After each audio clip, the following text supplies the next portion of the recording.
So let's talk about a question that has been at the heart of faith for centuries, a really profound one. Are your choices actually your own, or is your fate already sealed?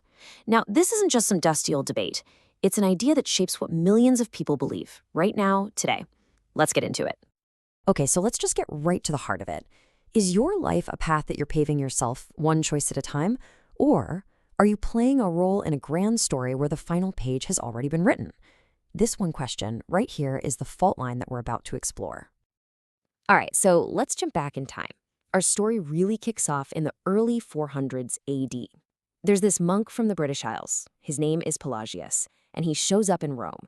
And he's not just there for a visit. He brings an idea with him that is so radical, it's about to shake the very foundations of Western Christianity.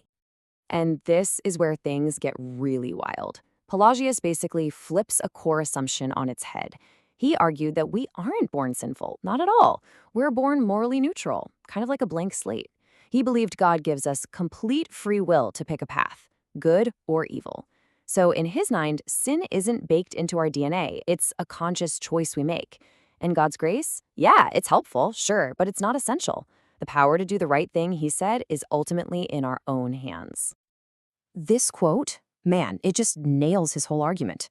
For Pelagius, it was all about divine fairness. I mean, why would God command us to be good if we didn't have the built-in ability to actually obey him? It just didn't make sense. To him, our ability to choose wasn't a bug, it was the ultimate feature. God's greatest gift of responsibility. Now, you can't just drop an idea that big and expect everyone to just nod along, right? Well, Pelagius's ideas definitely did not go unchallenged. His main opponent was one of the heaviest hitters in church history, Augustine, the Bishop of Hippo, over in North Africa. And listen, to really get Augustine, you have to understand his backstory. Before he was a famous bishop, he lived what he called a life of sin and total chaos. He felt completely trapped by his own desires, totally unable to break free on his own. So when he finally had this massive conversion experience, he didn't see it as his choice, not at all. He saw it as a dramatic, divine rescue, proof that he was absolutely helpless and that only God's overwhelming grace could have possibly saved him. So you can see the two sides lining up. It's this incredible contrast. On one side, you've got Pelagius, the champion of human freedom and personal responsibility, and on the other, you've got Augustine, whose own life taught him that humans are helpless and need divine intervention. I mean, it is a theological collision course. This whole conflict pushed Augustine to really formalize a concept that would go on to define Western Christianity: original sin. The idea, basically, is that when Adam sinned, it wasn't just a personal mistake. It was like a virus that corrupted the source code of humanity. So in Augustine's view, we're all born already leaning towards evil, fundamentally broken and unable to choose good on our own. From the very moment we're born, our will is chained by sin. And this wasn't just some friendly debate in a classroom. No way. It all came to a head at the Council of Carthage. In the year 418 AD, the institutional church made its call.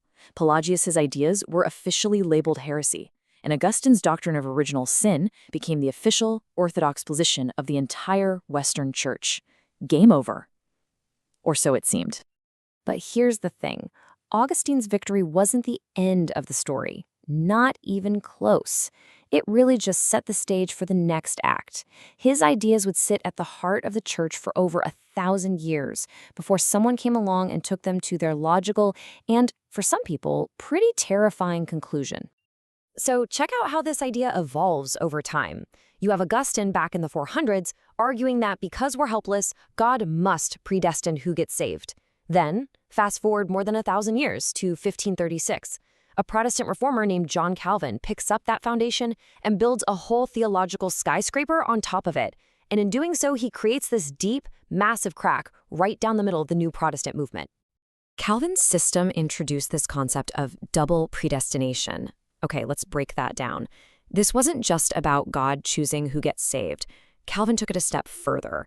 He argued that God, before the world even began, also actively chooses who is destined for damnation.